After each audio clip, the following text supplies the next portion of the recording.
A 12-bore, double-barreled shotgun.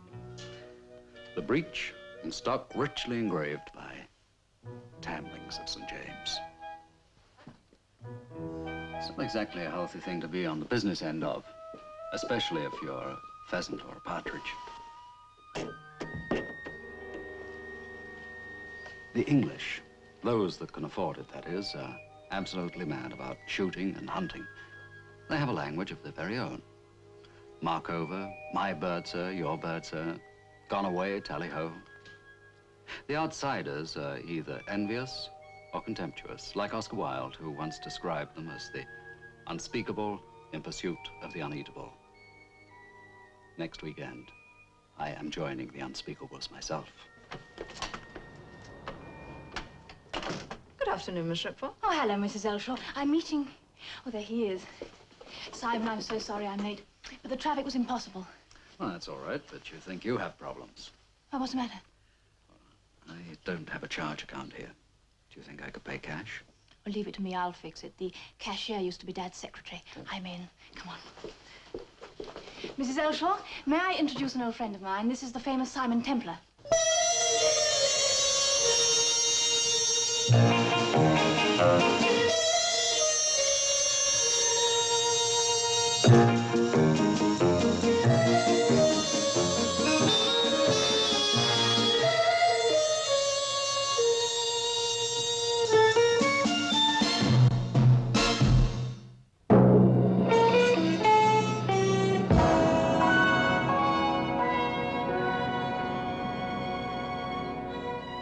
Yes, I think you'll find this gun eminently suitable, sir. Thank you.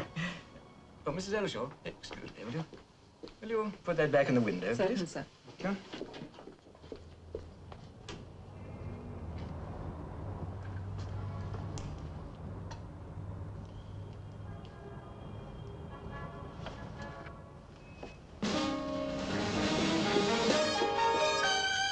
Mrs. Ellshaw, what is it? Mrs. Ellshaw! You're very odd. What's the matter with her?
Why are you following me?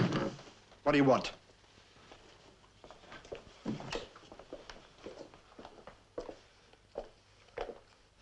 Well, why are you bothering me? Who are you? Who am I? I never saw you before in my life. You... Arthur, you must be ill. Will you please get out of here? Arthur, it's me, Florrie. Don't pretend you don't know me. You're married to me. What's the matter with you? Florrie, will you please go away?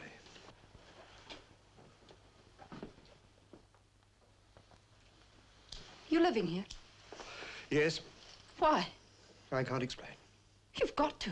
For 6 months, I believed you were in Canada. Oh, believe what you like. Now, will you please go? Are the police after you? No. Then what's wrong? Nothing. You're hiding from somebody. Look, Florrie, if you'll just leave me alone, if you'll just forget you ever saw me, I'll give you £20. I'll take it. Arthur, I love you. Do you understand that? Maybe we weren't always happy, but I married you, and you have to tell me what this is all about. I can't. I can't tell you anymore. I'm going to the police. Oh, Florrie, please don't. Please trust me. Don't go to the police. Don't tell anybody you've seen me. Don't even mention my name. Oh, Florrie, promise me.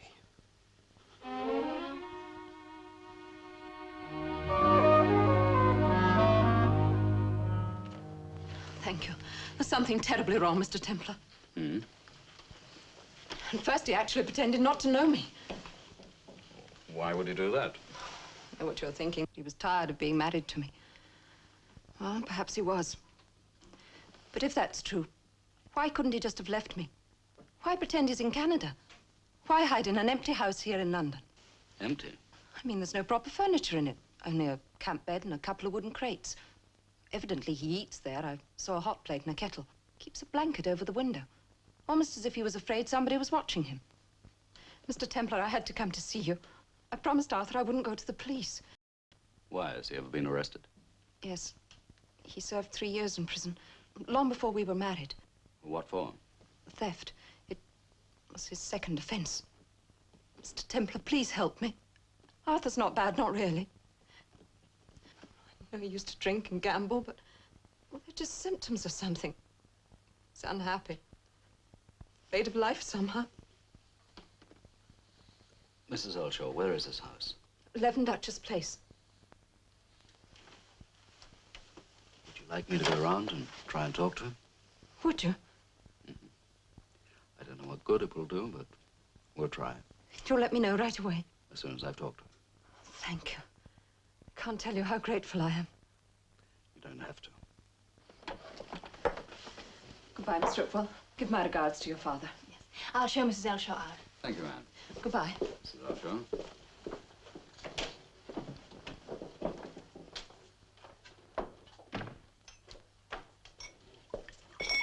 Well, what do you think? I think it's a case of marriage fatigue. Well, why not just walk out? Why hide and why pretend to be in Canada? I don't know. You think she's making it all up? What possible motive could she have? No, she's lonely. Lonely people do funny things. Yes, but you saw her rush out of that shop. She must have seen something. Besides, she was Dad's secretary for 2 years. She was always very level-headed and reliable. I liked her. Simon, let's help her. You mean now? Well, dinner can wait, can't it? Anyway, I'll see you all the weekend. Let's go round to Duchess Place now. I am at your disposal.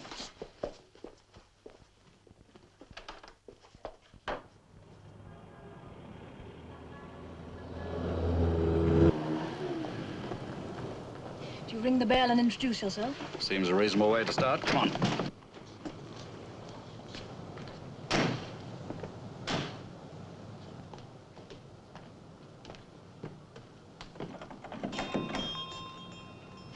Excuse me, but this place has been closed for months. Oh, do you know who owns it? Well, no, but why don't you try the agent?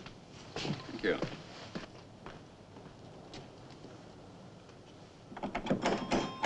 Well, there's nobody here. Yes, you wait here. I'll go around the back, see if I can get in the window. Simon, do you think you should?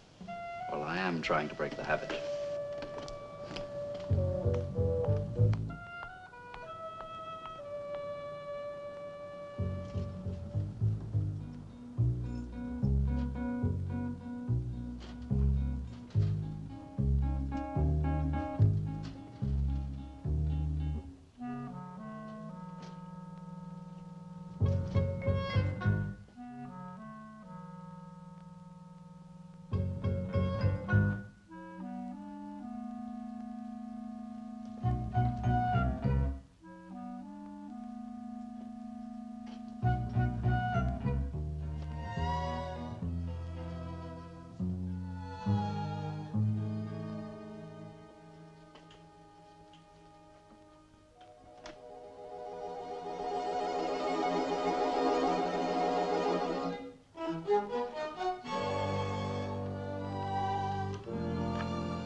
Sign of life at all.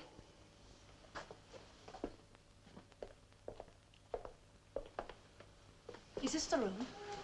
This is the one she described, except there's no blanket on the window.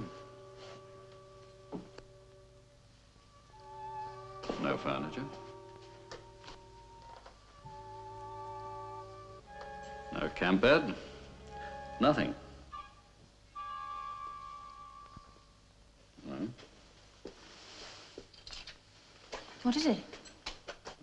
It's a milk bottle top. Oh, Simon, what do you think? I think your Mrs. Ellshaw is not quite as level-headed as you believe. Well, surely she wouldn't just make up a story like this out of nothing. Most stories are made up out of nothing. The only thing we know positively is that somebody at some time or other opened a milk bottle in this room. And that's a pretty lousy reason for missing a good dinner.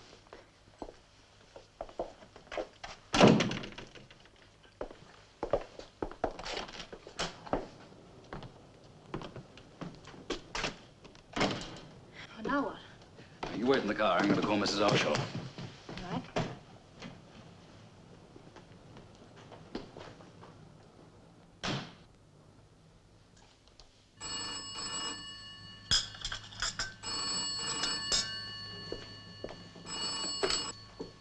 Hello?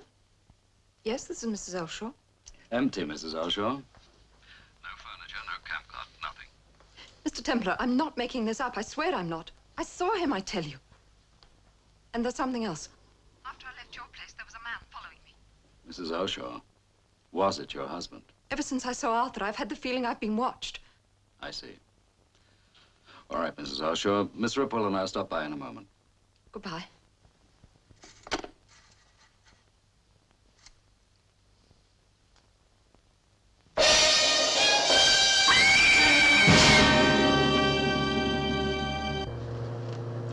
And I'm perfectly willing to play the Boy Scout, but I think this has all the earmarks of a neurotic woman's need for attention. Well, I find it hard to believe. Well, ask the police. It happens all the time. People are always confessing to crimes they never committed.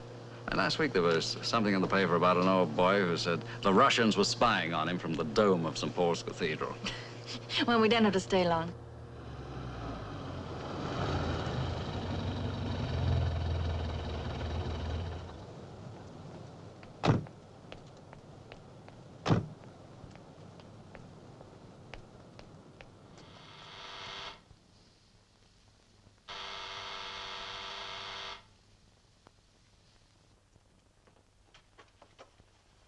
Simon.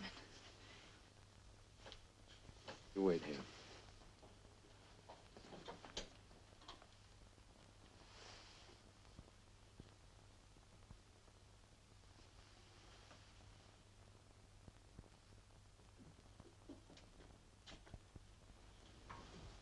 You all right?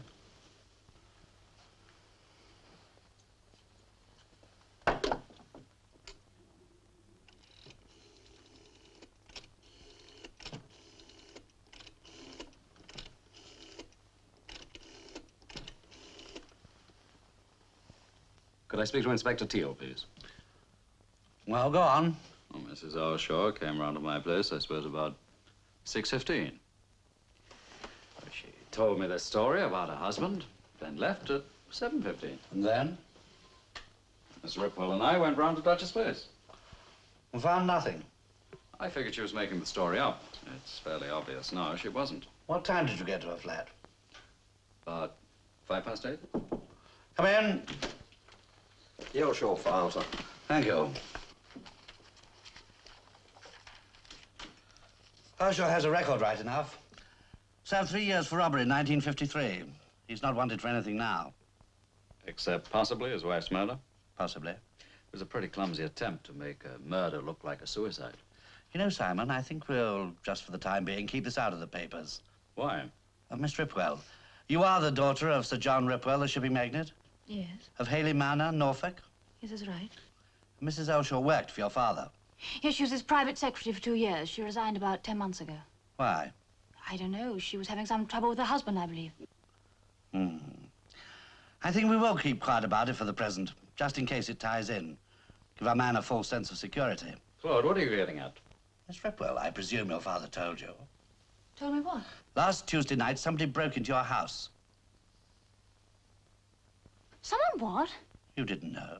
No, I live in town. I haven't seen my father since last weekend. There are telephones. He minimizes this sort of thing and wouldn't want to worry me. Claude, what are you keeping back? Last Tuesday, a man tried to kill Sir John Ripwell.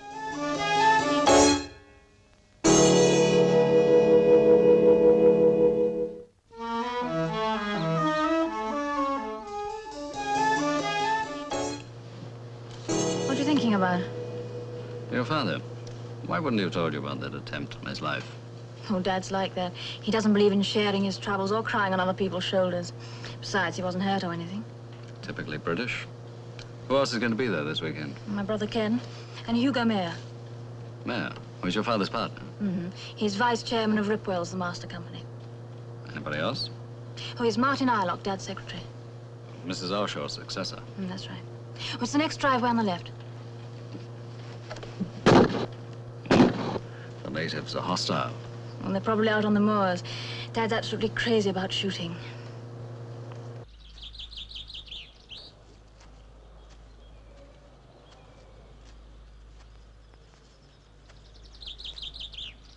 Sir!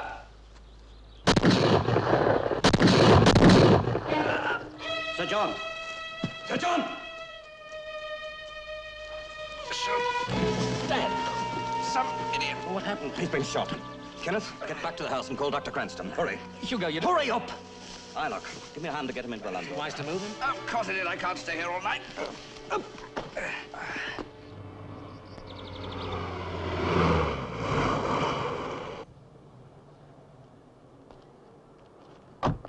Oh, Mr. Temple's in the front guest room. Yes, Miss Anne.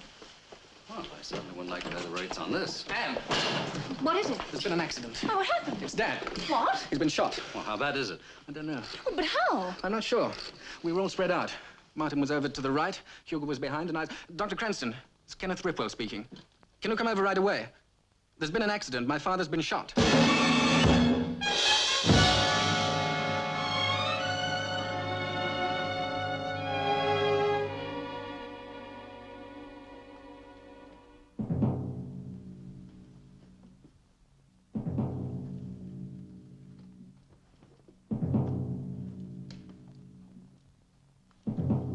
What the devil is Dr. Cranston doing? Kenneth, for heaven's sake, get a grip on yourself. And don't drink so fast. When I want any advice on how to drink in my father's home, I'll ask for it. And don't be rude. Gentlemen, we won't help things by arguing among ourselves. I'm sorry. What I can't understand is how it happened. Sir John aimed, fired twice. A moment later, there was a third shot from right over on the left. Well, Hugo, why don't you go right ahead and say it? I was on Dad's left. Yes, you were. I shot twice in the entire afternoon. Kenneth! Nobody's accusing anybody. That's right. It was an accident, pure and simple. Of course it was. It was one of us who accidentally shot my father. I'd like to know who it was. Why? Contemplating legal action? There's no thought of prosecuting anyone. I'd just like to know who it was, that's all. Dr. Cranston says he'll be fine. Nothing to worry about at all.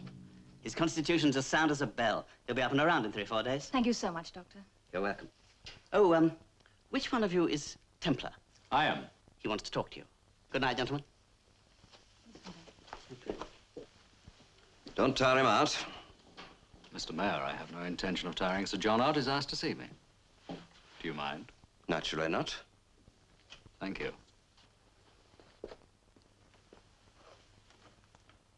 By the way, Eyelock, what about that meeting with the Kinglake group on Monday? Oh, that'll have to be postponed.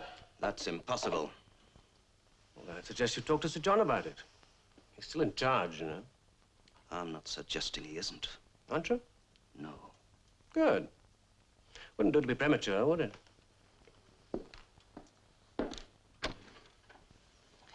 Simon, my boy. Sir John?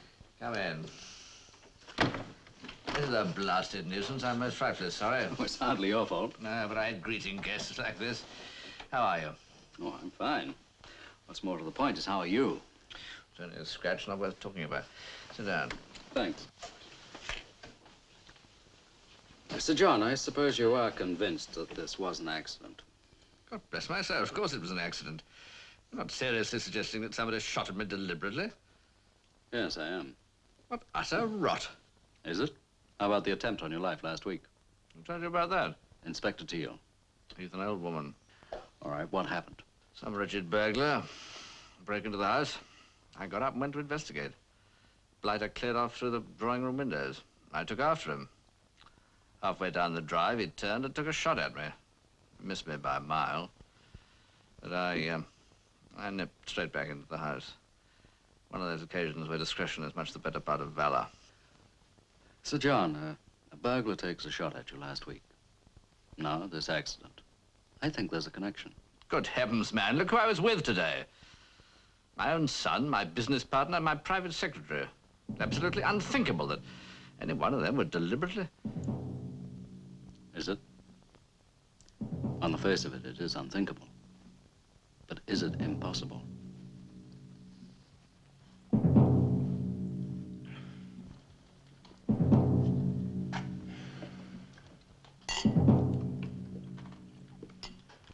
Where is everybody? Well, I'm seeing about dinner. Mayor's in the library, telephoning London. Templar's still with your father. Martin, why is Templar here? Well, because Anne invited him. Are you certain that's the reason? Of course. Oh, I'm not. Oh, Ken, stop it. Pull yourself together. Martin, I can't stand much more of this. All this hiding, it's driving me crazy. You're drunk? No. If I didn't drink... Ken, why can't you just forget it? You're safe, understand? Every time I hear a ring at the door, I wonder if it's the police. Martin, it's driving me out of my mind. I'd rather be dead than carry on like this. There is no connection between what happened and Templar's being in this house. You're safe, Ken. Well, I'm the only one who knows. You can trust me, can't you? Yes, sir. I know that. Without you, I don't know what I would have done. Am I interrupting something? Would you care? What's the matter with him? Suppose you guess. Now, what does that mean? You practically accused him of shooting his own father. I think he did. Oh, I admit it was an accident, but Kenneth's too cowardly to admit it. Why did you say that to Sir John's face? I would, if he asked me. I believe you would at that. I deal in facts, not sportsmanship, Aylock. But then I never went to a public school. Excuse me. I'm not through yet. Mayor, get something straight. I'm hired as Sir John's private secretary, not yours. You can start giving me orders when Sir John's dead, and not before. If that unfortunate event should occur, believe me, your services would be dispensed with instantly. Don't start making your plans too soon. Well, I'm dashed. An extraordinary story. Yes, isn't it? What was Mrs. Ellshaw like when she worked for you? Most reliable. Absolutely first-rate woman. Liked her thoroughly. I felt sorry for her, having to put up with that husband of hers. Can you think of any possible motivation Ellshaw might have for murdering you? Certainly not. I merely tried to be a little considerate of his wife. And he was jealous? Good heavens, no. Sir John, I'm sorry to have to tell you. For the moment, it's being kept quiet. Mrs. Ellshaw is dead. She was murdered. You're not serious. Very. The police think Ellshaw killed her. I don't know what to say. I always knew he was up. But to kill his wife... Mrs. Ellshaw's murder and these two attempts on your life somehow or other form a pattern. Sir John, forgive me for asking, but who would benefit most from your death? The world would be immensely better off. I'm serious. You mean who gets my money? The estate is divided equally between Kenneth and Anne. I presume it's considerable. Yes. What about Hugo Mayer? He'd no doubt take over in my place. And Aylock? Well, that'd be up to Hugo, actually, but since they don't get on any too well, no doubt Aylock will be looking for a job. Sir John, there's something strange going on. I'd like to call Inspector Teal. What for? Have him come down here? Well, if you think it's wise, I suppose I have no objections. Go ahead.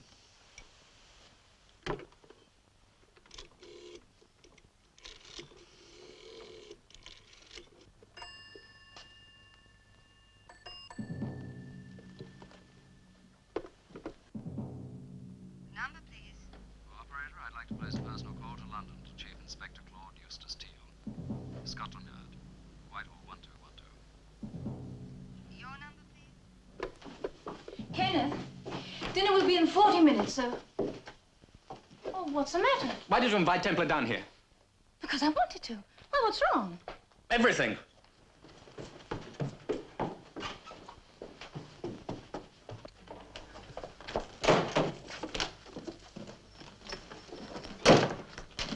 Well, what's all this about? You could have knocked. Do I have to? Where are you going? London. Why? Why? I want to. Ken, what's wrong? Your friend Templar is a police spy. He's not just down here for the shooting, nor is he interested in your pretty blue eyes. Ken, are you in trouble? Oh, when am I not in trouble? What have you done? What does it matter? Tell me. And face it, I'm a total failure. I'm no good at business, I'm no good at sport. Everything Dad wants me to do, I hate. I got sent down from Oxford. I've never even held a decent job. Oh, what's the use of talking about it? Well, does that help? Some people say it doesn't, but they're wrong. It saves me from going out of my mind. And I'm no good. I drink, I gamble, I have a vile temper, and what's worse, Say it. No. Say it!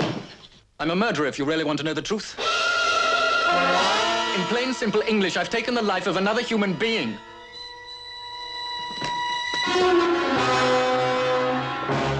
Ken! Ken! Ken, come back!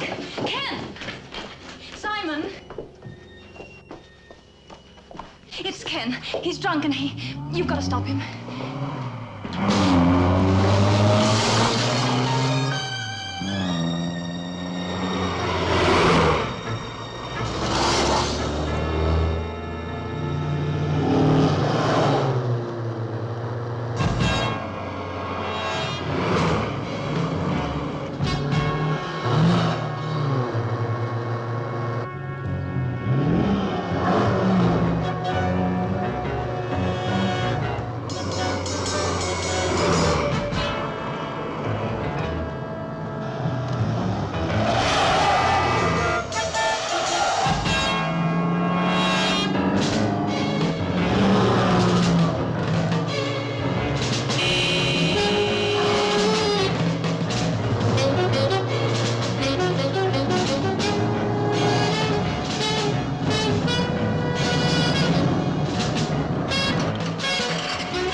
Stop worrying.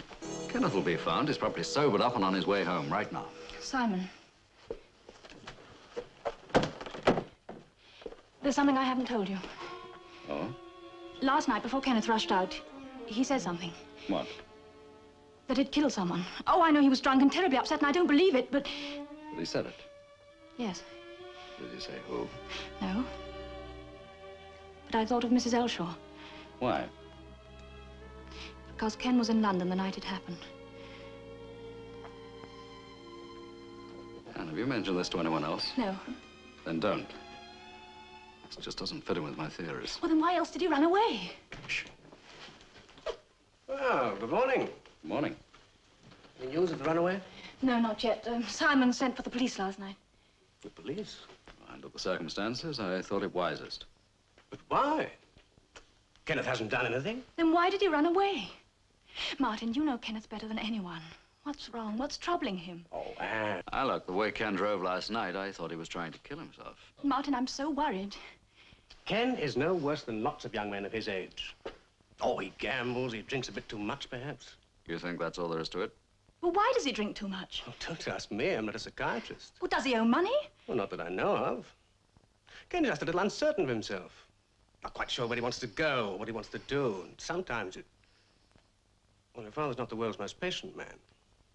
No. By the way, how is Sir John? Oh, he's much better. I think I'll go and say good morning to him. Yes, why don't you? And don't worry. Martin, is there something you're not telling me? Nothing, my word of honor. Oh, well, I suppose we'll just have to wait for the police to find him.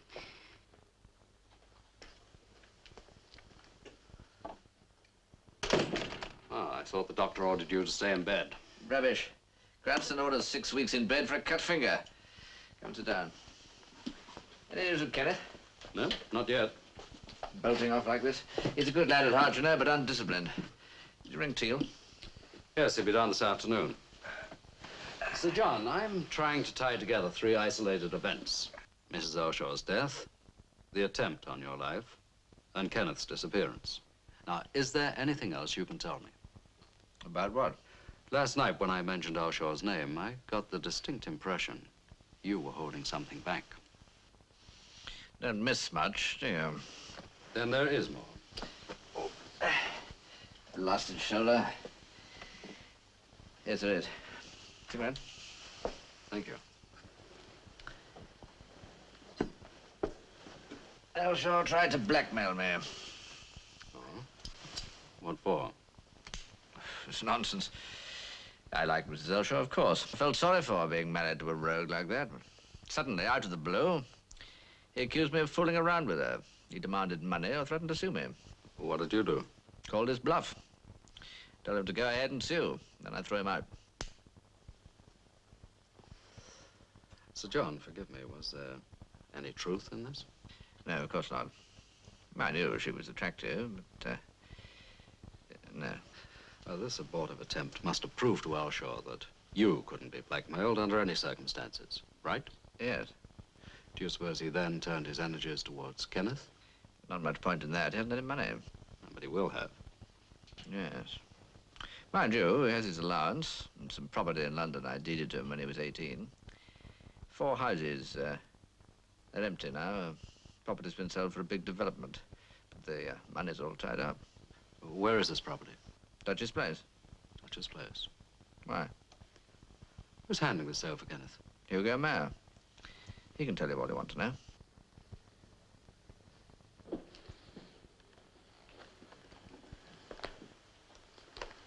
Hello there, Mayor. Ah, I see Mrs. Elshaw's demise has at last hit the papers. You're a man of many parts, Templar. You apparently control both the police and the press. It was Inspector Teal's idea to keep it quiet. Oh? Why? I'm afraid he doesn't take me into his confidence. Wasn't your name mentioned? You found the body, didn't you? How did you know? You told Sir John. Sir John told me. Mayor, have you been down to Duchess Place lately? To where? Duchess Place. Young Kenneth owns some property there, doesn't he? Yes. Why? Are they vacant? Yes. They're to be torn down shortly. They form part of a larger property that's going to be demolished for flats. Would it be possible for anyone to live there without your knowing? They're unfurnished. There's nothing in them. No, for example, supposing I went through a back window with a camp bed and a blanket. Would you know? Probably. Why? Your landlord being difficult? No, I'm just curious. May I ask you something else? What do you think of young Kenneth Ripwell? I'm sorry. I don't discuss my partner's family with strangers. Very wise. However, since you ask, I think he's spoiled, self-indulgent, lazy and irresponsible. Give him 3 gins and he's ready to fight the world. Oh, he's a belligerent drinker, is he? Very. And when he's sober, he's afraid of a mouse. It's obvious why he's run off like this. Is it? On the moors yesterday, he was on his father's left. It was an accident, but Ken's too cowardly to admit it. Typical of the British upper classes. You don't like the British upper classes? I don't like cowards and phonies. Men who think they can get away with anything, provided they wear a public school tie. It's idiotic class distinctions of this sort that have ruined England. This includes Sir John. John is 20 years behind the times. And when the day comes when I have a completely free hand... when he's dead? I didn't say that. Well, he may fool you. I understand his father lived to be 102. Well, that must be Claude Eustace Teal. Right on time. You don't mean to tell me you've actually brought the police down here just because of a shooting accident? Not a shooting accident, Mr. Mayor. A deliberate attempt at murder.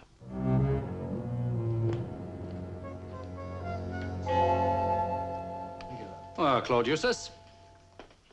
The bloodhound of the yard. Hello, Simon. What's the matter? You don't look very happy to see me. I'm bursting with happiness. I know you have a genuine Boy Scout ambition to do me a good turn. So before I start talking to people, perhaps you'll tell me what's going on in this house. Yes, well, why don't we go up to my room? I don't think we'll be disturbed there. Ah, look, for heaven's sake. You comfortable, sir? No, but pillows won't help. Stop acting like Florence Nightingale. Sorry, Sir John. Well, Inspector, having heard the story, have you got any theories? There seems to be no connection between the attempt on your life and Mrs. Ellshaw's death. I wish you'd stop referring to a shooting accident as an attempt on my life. Sir John, it wasn't an accident. Are you suggesting my son tried to kill me? No, I don't think Kenneth had anything to do with it. Then who did? That's what we're trying to find out. Now, look, for heaven's sake, pour some scotch and soda. Oh, but Dr. Cranston stop quoting Dr. Cranston at me. Yes, sir. How about you, Simon? No thanks. Deal? No thanks. The way I see it, there are 4 motives that make a man a killer. Revenge, jealousy, fear, and greed. Now, Sir John's a very rich man. I think the motivation behind all of this is extortion. Now, how can the death of Mrs. Ellshaw tie into an extortion attempt on Sir John?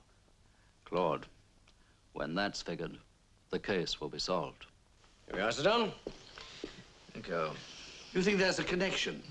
I'm positive. Oh. Don't drink it! What? What's wrong? What's happened? Call Dr. Cranston, quickly.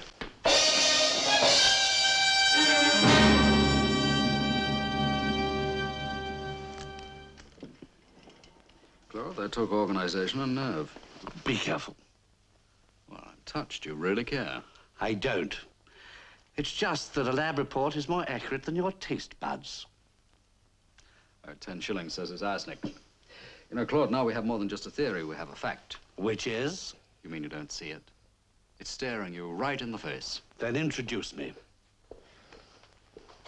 Is Dr. Cranston finished? He didn't swallow enough to do any real damage. Inspector, what's happening in this house? We're not sure, but I've arranged for 2 of the local policemen to stay on duty all night. I put one outside, and I'd like one in your father's room. Is that really necessary? I think it necessary. Well, then you can tell him. All right. I want a word with Dr. Cranston. Excuse me. Certainly. If you wanted to get onto this estate without being seen, what would be the easiest way? Through the wood, by the outhouses. Why? A hunch tonight we're going to have a visit from an uninvited guest. Well, there you are, Robbins. You mean every time I look out from my reading, I'm to be faced with him? Sir John, there have been 2 attempts on your life. You play chess, young man? No, sir. I'm sorry, sir. Would checkers be any good, sir? It seems tonight I am to be spared nothing. How do you feel? Not too bad. A bit shaky. Well, mostly I'm frightened. I don't mind admitting it. It was sheer chance that you and Inspector Teal didn't have drinks, too. This maniac might have killed all of us. Mr. Alloc, let's go back to the first attempt on Sir John's life. Last Tuesday. Well, I was asleep. The sound of the shot woke me up. I looked out of the window and saw Sir John running towards the house. I hurried downstairs. He wasn't hurt, but he was naturally badly shaken. And we called the police. Did you see anybody else? Not a soul.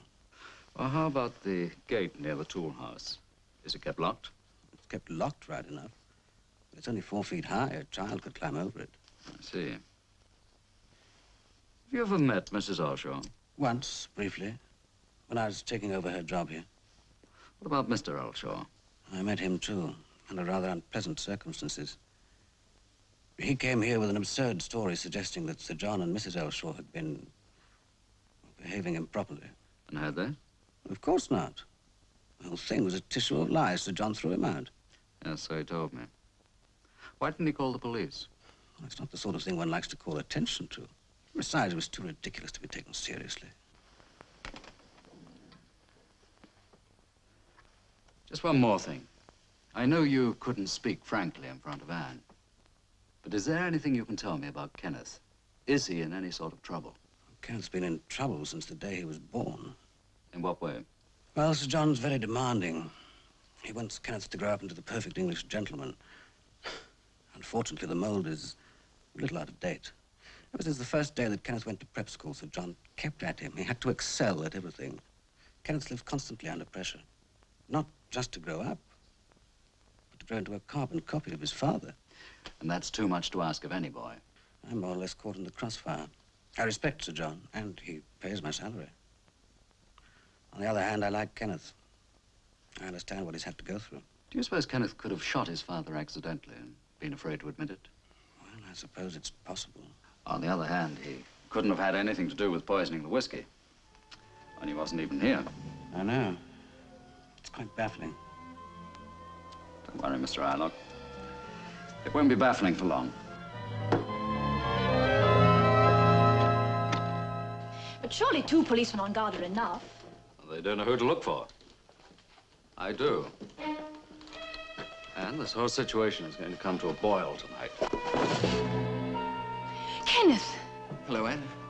We've been worried sick. Dad thinks... What, did I try to kill him? Oh, no, of course not. He knows it was an accident. I shot twice yesterday afternoon. Neither shot went anywhere near Dad. Then why did you run off? So what I said's true. I have killed someone. I don't believe it. You've come back to give yourself up? And that's why you're here, isn't it? That's why you sent for Inspector Teal. Why don't you tell us the whole story? Well, it was a card game in London 6 months ago. I'd lost over £100 before I realized that this man was cheating.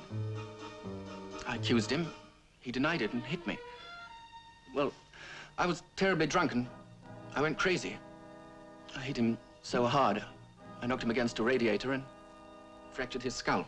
Who was this man? Arthur Ellshaw. Who else was there? Well, well, well. The prodigal son has returned. Hello, Hugo. What's behind all this? You're interrupting a private conversation. Am I? Well, I'd suggest, Kenneth, that you go upstairs at once and explain this ridiculous behavior to your father. No, Ken. Not a word to anybody. But I have to. You've kept quiet for 6 months. Another few hours won't matter. It seems Mr. Templar has taken charge of the entire household. Please, Ken. Don't say anything to anybody. Not yet. All right. If you think it's for the best. I do. I think it's absolutely vital.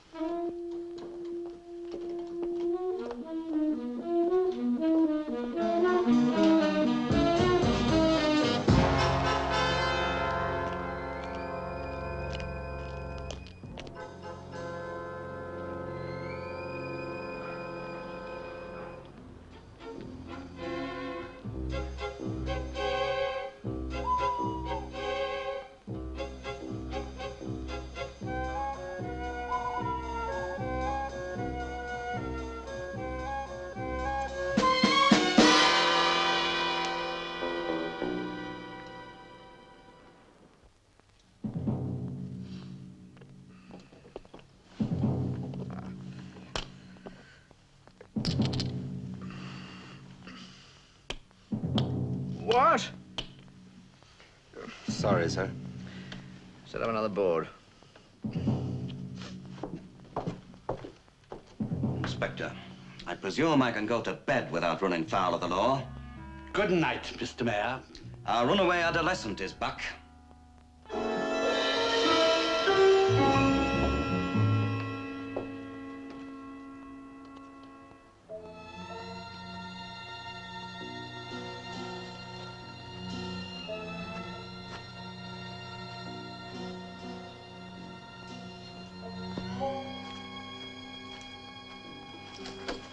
Ah, the elusive Ellshaw, I presume.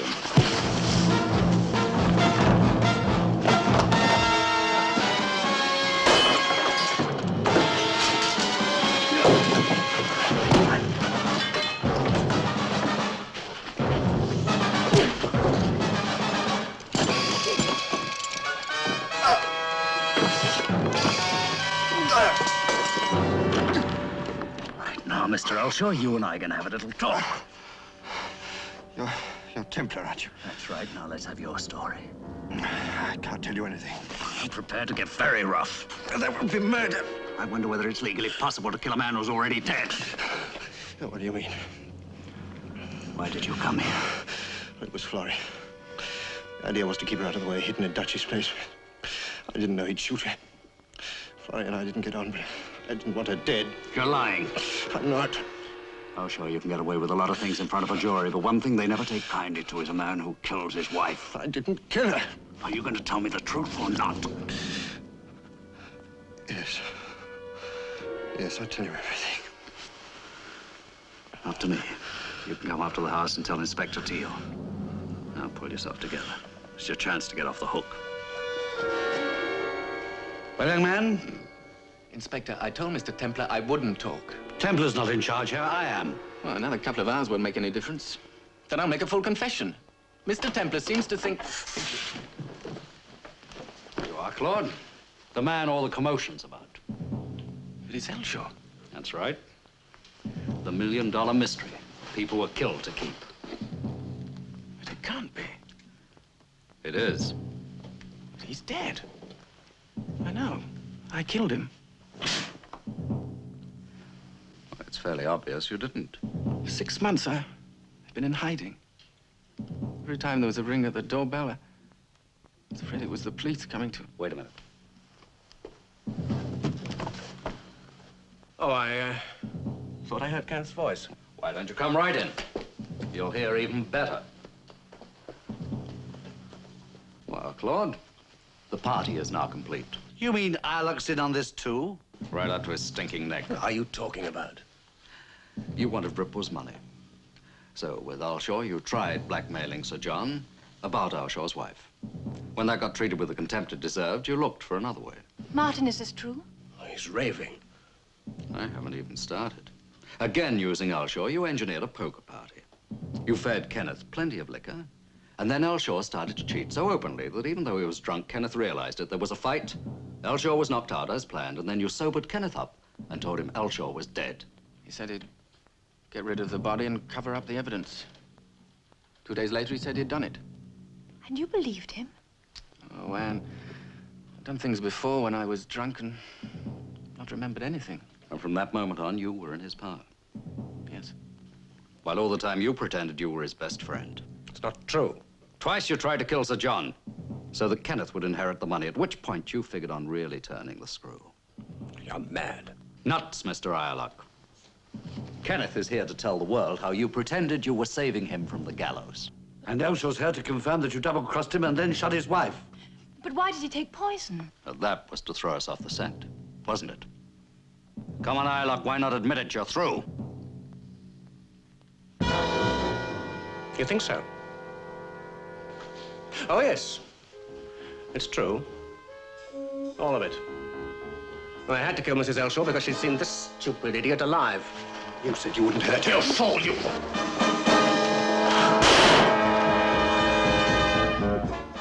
Want to fire it again? There you are, Claude. There's your case. Yes.